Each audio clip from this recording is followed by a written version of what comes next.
Is this the day? Is this the day I die?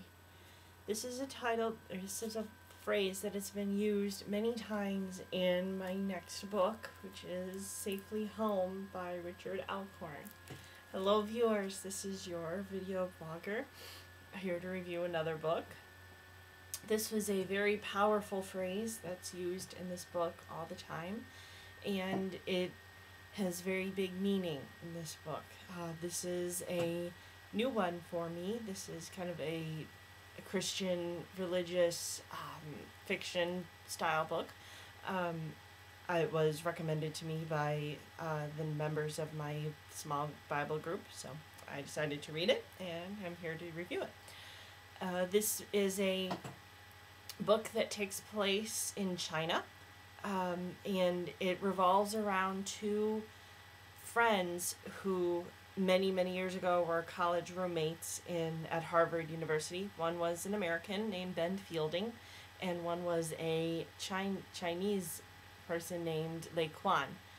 And when they were roommates at Harvard, Ben showed Lei Quan a Bible and told him about Christianity, and Lei Quan went back to China and started to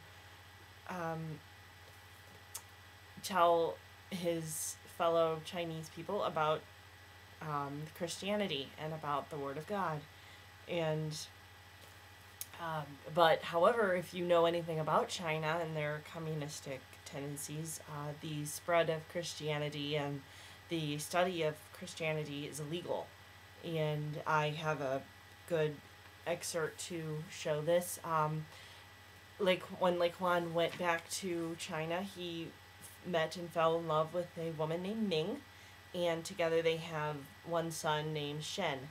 And so what they do to spread Christianity is they do it in secret, and they hold secret meetings, knowing that at any time they could be invaded by the Chinese government, and they could be taken to prison or even killed. Hence the term that Lei Quan asks himself every single day, and especially at every single meeting: is this the day I die? Is this the day that I am found and that I am being killed for my religious beliefs?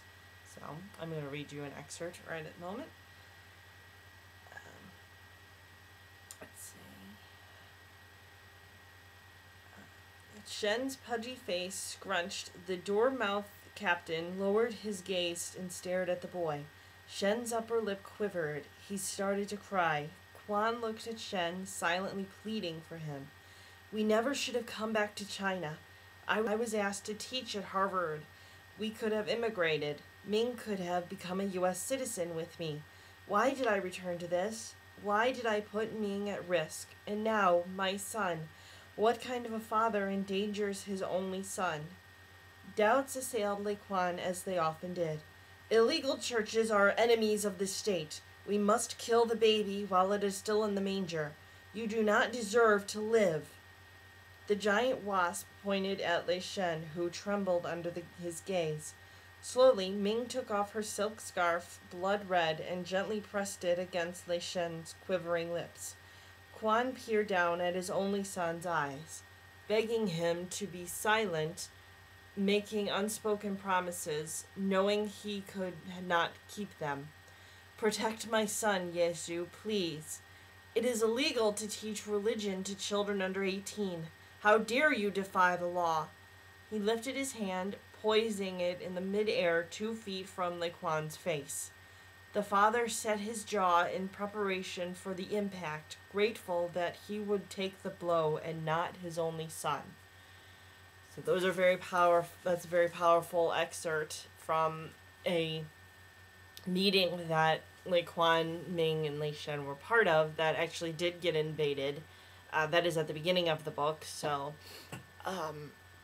they ended up being saved from it. So, but what happens is that how these two meet, Ben Fielding and Lei Quan meet after so many years, is that Ben works for an international company in America that deals many times with China, and Ben's been kind of lost because ever since he left Harvard and left Laquan, his life has kind of turned kind of sour, and he's lost his religious views and religious background, and now he's all about money and trying to get ahead in life, and unfortunately that's kind of how most Americans are, and this book kind of doesn't paint Americans very well, with that type of thing, that kind of all we care about is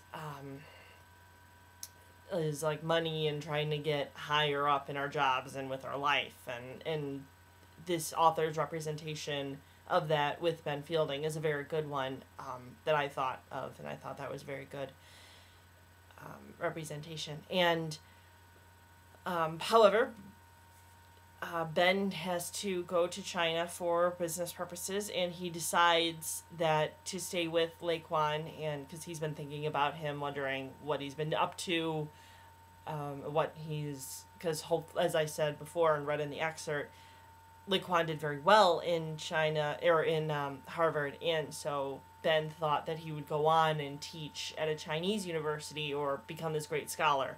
But however, when Ben meets Laquan, he realizes no, he has not been as successful as what he wanted. He is a assistant to a locksmith, and Ben is very taken aback and very shocked by this. But Laquan shows him that even though he is an assistant to a locksmith who doesn't make a lot of money, so that Laquan, Ming, and Shen live in just a very little house. They sleep on cots. They have very little food, and very little kind of going for them in life. But their religious beliefs and their urge to spread Christianity to China is what keeps them going. And then through most of the book is very kind of shocked still and taken aback, and like, this is not how this should be, and especially when Quan explains what the Chinese government is doing to stop them and to stop the spread of Christianity. Ben kind of has his kind of American views that this is not right. No government should allow this to happen. However, Quan keeps having to remind Ben, this is in America. This is not a free government. We are under communist rule. Your American beliefs will not work here. And as it happens, Quan is thrown in jail, and Ben keeps kind of trying to do kind of the American way by getting him out and calling lawyers and trying to say, this isn't right. He's being thrown in jail for something that he didn't do. Like, he didn't do a crime, but yes, he did, according to communist China. And through Laquan's imprisonment, Ben realizes that he's not alone in this world, and that really going back to the faith and going back to God is what Laquan wants all along. And he wants the spread of religious views, and he wants the spread of Christianity to happen. And it's, if you're familiar with the whole Christianity, there's so many subtle references. I found this story wonderful, and I highly recommend it to everybody, not only people who believe in Christian views, but those especially who don't. Please read this book. It shows very kind of parallels to Christ. Laquan, it kind of has a parallel to Christ, being from a very poor, meager beginning and kind of a poor life, but yet setting apart and setting up so much for Christian followers. So that's it. I hope that you liked this review, and especially I hope you read this book. Next time, I don't have the book with me at the moment. I have to go get it from the library. But I was talking to a friend of mine, and she inspired me to read the book Oliver Twist, even though she doesn't know it. So that will be my next book, Oliver Twist by Charles Dickens. So happy reading.